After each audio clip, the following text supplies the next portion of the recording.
Hey golfers, in case you're lucky enough to have some downtime during this holiday, I thought I would recommend with you 3 golf books that if you haven't read them already will definitely inspire you, motivate you, and God willing may improve your golf game, or at the very least improve your experience playing the game, which some say is even more important than being able to outdrive Rory McIlroy, though if you've seen me swing my driver times, clearly I'm not convinced that's true. Anyhow, without further ado, here are the 3 books I recommend adding to your collection. And first up is Missing Links by Rick Reilly. Let's face it, golf is a frustrating game with more pages of instructions out there that could fit into a Bible. So being able to have a laugh about the game is definitely therapeutic. I haven't read everything by Rick Reilly, though pretty close. But based on the books I have read, I can confidently say you will not be disappointed, and Missing Links is one of his best.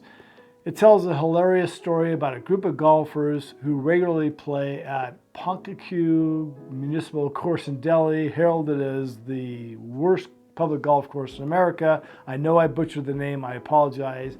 Anyhow, Ponky, as is better known, is a real course in Massachusetts, which Reilly would play when he was a senior sports writer at Sports Illustrated. It's based loosely on the group of regulars he played with. These golfing misfits somehow find themselves in a match with country club snobs, and there is endless amount of funny lines and situations that will definitely have you laughing out loud.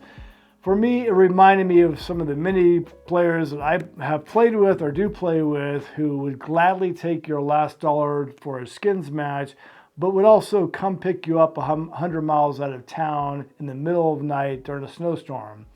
So hopefully you know the same type of people. Give this a read. I know you will not be disappointed. Okay, next up is really a book. It's a magazine.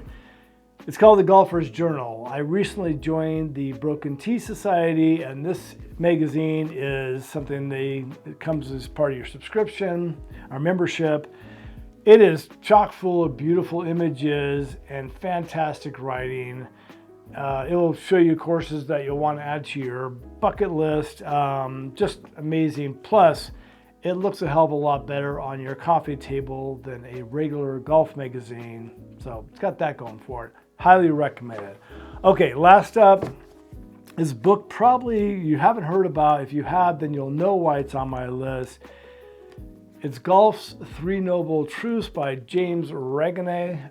Apologize if I'm mispronouncing your name, James. I first stumbled upon this book about 5 years ago in a used bookstore, and it was like finding a hidden treasure.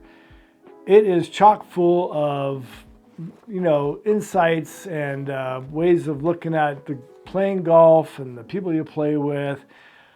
Probably is be more love for people that find Eastern philosophy or theology interesting. But even if you don't, there's plenty of aha moments in this book. As you would be able to see, in my book, I have probably half the pages dog-eared. So I go back to it every now and then for some reminders of how to approach the game, think about it, and not get so caught up in my swing thoughts, which drive me crazy. Anyhow, it's definitely one I would recommend picking up if you haven't read this one already. Those are the 2 books in the magazine that I would recommend. If you've read them already, I'd love to hear your thoughts. If you haven't read them and you do read them, definitely would also like to hear your thoughts. And if you have some books and magazines that you think I should take a look at, definitely send them over. Anyhow, thanks for watching. Hope you get around to reading these. Hope you get out there golfing soon. I'm waiting for the snow to melt here, but should be out there soon enough. Have a great day.